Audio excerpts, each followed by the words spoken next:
Assalamualaikum warahmatullahi wabarakatuh. Kami dari kelompok 2 akan menjelaskan mengenai pengendalian internal, audit internal, dan manajemen risiko. Pengendalian internal sendiri adalah rencana organisasional dan semua tindakan yang dirancang untuk mengamankan aktiva, mendorong karyawan untuk mengikuti kebijakan perusahaan, meningkatkan efisiensi operasi, memastikan catatan akuntansi yang akurat dan dapat diandalkan.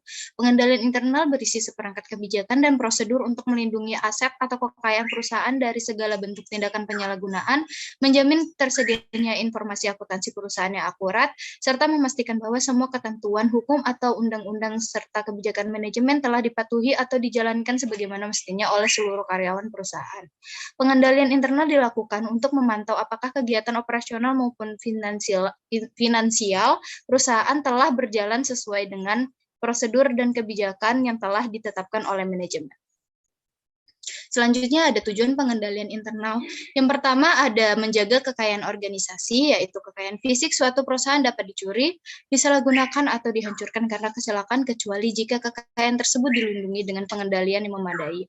Begitu juga dengan kekayaan perusahaan yang tidak memiliki wujud fisik seperti piutang dagang akan rawan oleh kekurangan jika dokumen penting dan catatan tidak dijaga.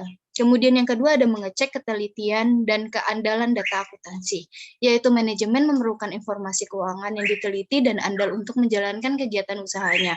Banyak informasi akuntansi yang digunakan oleh manajemen untuk dasar pengambilan keputusan penting. Pengendalian internal dirancang untuk memberikan jaminan proses pengolahan data akuntansi mencerminkan perubahan kekayaan perusahaan. Kemudian yang tiga adalah mendorong efisiensi, yaitu pengendalian internal ditujukan untuk mencegah dipublikasi usaha yang tidak perlu atau pemborosan dalam segala kegiatan bisnis perusahaan dan untuk mencegah penggunaan sumber daya perusahaan yang tidak efisien. Selanjutnya akan dijelaskan oleh Aulia Ragita. Baik, selanjutnya di sini ada audit internal. Audit internal adalah penilaian yang sistematis dan objektif yang dilakukan oleh auditor internal untuk memeriksa dan mengevaluasi kegiatan organisasi. Tujuan audit internal untuk membantu manajemen organisasi dalam memberikan pertanggungjawaban yang efektif.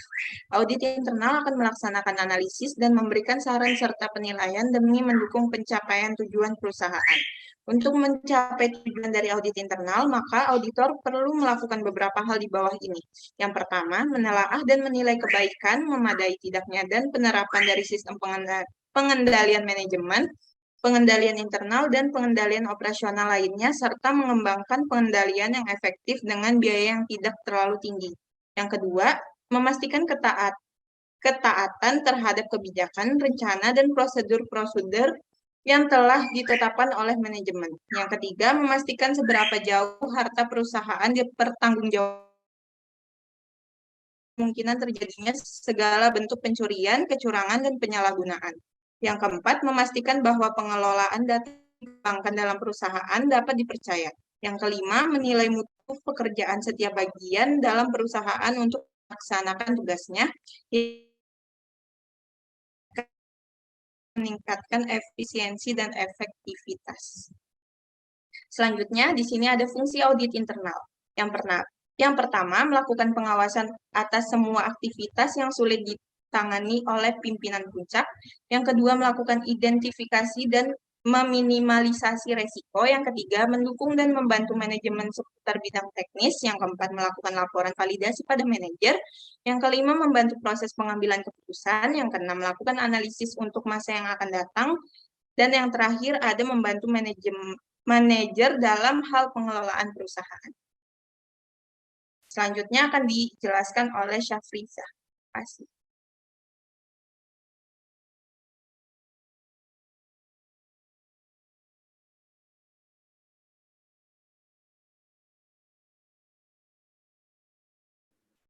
Selanjutnya akan saya jelaskan.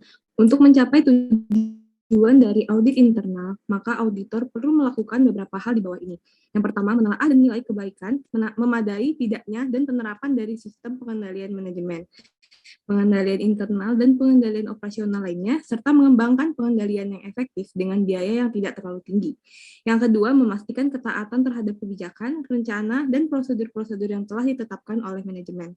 Yang ketiga, memastikan seberapa jauh harta perusahaan dipertanggungjawabkan dan dilindungi dari kemungkinan terjadinya segala bentuk pencurian, kecurangan, dan penyalahgunaan. Yang keempat, Memastikan bahwa pengelolaan data yang dikembangkan dalam perusahaan dapat dipercaya. Yang kelima, menilai mutu pekerjaan setiap bagian dalam perusahaan untuk melaksanakan tugasnya. Yang keenam, menyarankan perbaikan-perbaikan operasional untuk meningkatkan efisiensi dan efektivitas. Selanjutnya saya akan menjelaskan tentang manajemen risiko. Apa sih manajemen risiko itu? Yaitu adalah segala proses kegiatan yang dilakukan semata untuk meminimalkan, bahkan mencegah terjadinya risiko perusahaan.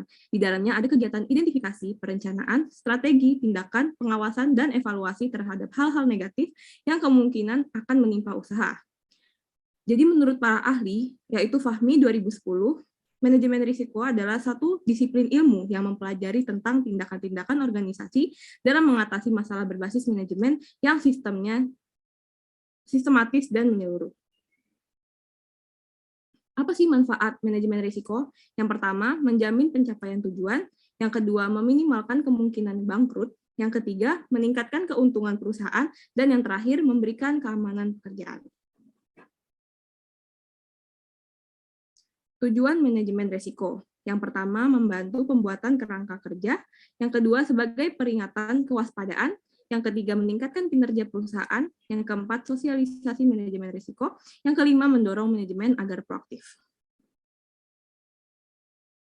Tujuan dari manajemen risiko ini yang pertama untuk menjamin bahwa suatu perusahaan atau organisasi dapat memahami, mengukur, serta memonitor berbagai macam risiko yang terjadi.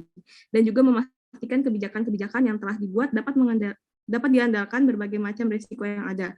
Agar pelaksanaan bisa berjalan dengan lancar, maka perlu adanya dukungan dalam menyusun kebijakan dan pedoman manajemen risiko sesuai dengan kondisi perusahaan. Mungkin itu saja dari kelompok 2 yang dapat kami jelaskan. Kurang lebihnya mohon dimaafkan. Wassalamualaikum warahmatullahi wabarakatuh.